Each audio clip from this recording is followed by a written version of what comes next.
iPhone 16 is the coolest iPhone ever created. When it comes to innovation, Apple always boasts sophisticated changes with their every product, whether it be Mac, iPad, and their most flagship high selling product, the iPhone. So this year they released their model 16, and yes, it too comes with wide range of updates with regards to the previous models, AI being their main source of marketing. Now Apple doing things the Apple way didn't stick to the norms of calling AI artificial intelligence, instead went to calling it Apple intelligence.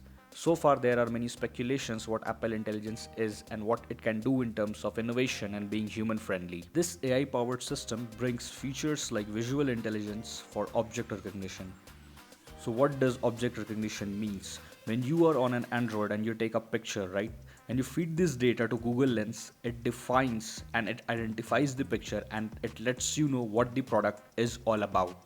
It sounds like a cliche that it's already been on an Android for half a decade now, but that's one feature the Apple Intelligence offers. The assumptions were much sophisticated in terms of updates the iPhone 16 was about to bring compared to last year's iPhone, like a phone with zero ports and zero buttons, but instead iPhone 16 took a different route and added an action button from Pro version of Model 15's along with another button, or you could call it a camera control slider. The good thing about this camera control slider button or CCS button is that it's available on all models of iPhone 16 from base to all the way to Pro Max models. So how this CCS button works is you double press the camera control slider with a light touch to bring up the camera controls, and from there you can access the camera options like zoom, filters and overall color tone controls. Moving the tip of your finger is how you can control the color contrast of camera and set it according to your needs and click a great picture you desire or shoot a short clip you want. The way Apple has designed it feels like some sort of learning curve for new users, and it does take some time to find the correct pressure to exert with the tip of your finger to make the most out of the camera control slider or the CCS button. For the most part, the placement of CCS button would feel alright for most users, but those with slightly bigger hands or those with slightly smaller hands would find the CCS button a bit choppy and not so easy to use. When it comes to the landscape mode, this CCS button does feel perfect to use, and most people are going to use only when taking snaps in the landscape mode.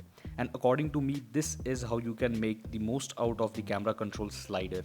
For the most part, this CCS button may not be Apple's most innovative work on an iPhone, but it does feel cool when you are trying to impress your crush when she asks you to take a picture of her. The 5x telephoto does take pretty banger distance snaps, and the picture doesn't feel distorted as compared to last year's iPhone. So that's a step up.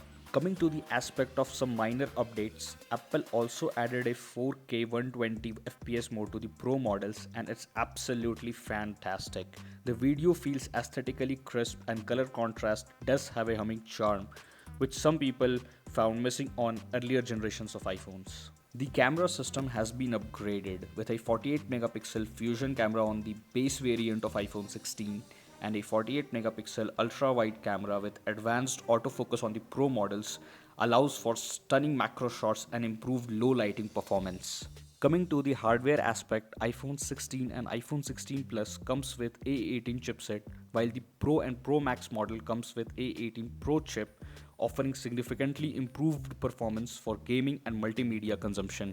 The buttery smooth gameplay you are watching right now has been recorded on the base variant of iPhone 16. I do not have an iPhone 16, so in order to shoot the gameplay, I had to go to my friend's place who does own the Model 16.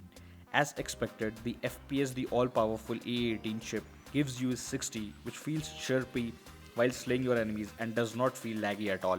So if you're thinking of playing BGMI or COD M tournament, iPhone 16 is the guy for you. I am surprised the iPhone 16's base variant does have the dynamic island and also the Type-C port, since Apple is notorious for removing necessary features from the base variant even though they had been available on the previous generations of iPhones.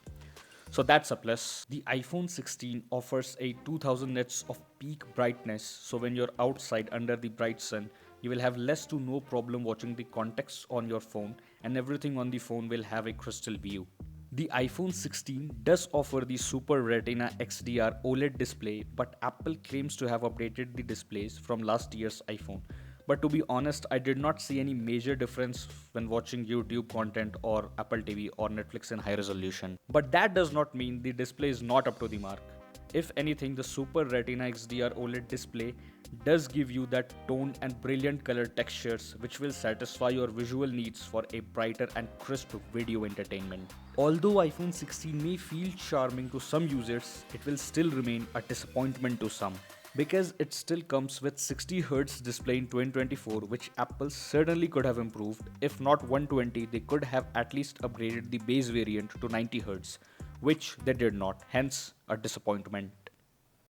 You're a disappointment. Although when it comes to day-to-day usage, the smoothness in animation which Apple incorporates in their devices makes the daily usage lag-free, even though the refresh rate remains 60Hz. There's slight change in design from the previous model 15, and instead of a crisscross, iPhone 16 has camera setup which resembles the camera setup Android smartphones have had for the past decade now. But that does not make it bad. If anything, the camera setup feels premium and moreover a bit iPhone-y. Coming to the battery aspect, I did test it on my friend's iPhone 16 and the duration of the battery timing was somewhat better than the previous model, and in terms of gaming I did saw an improvement of around 15 minutes or so.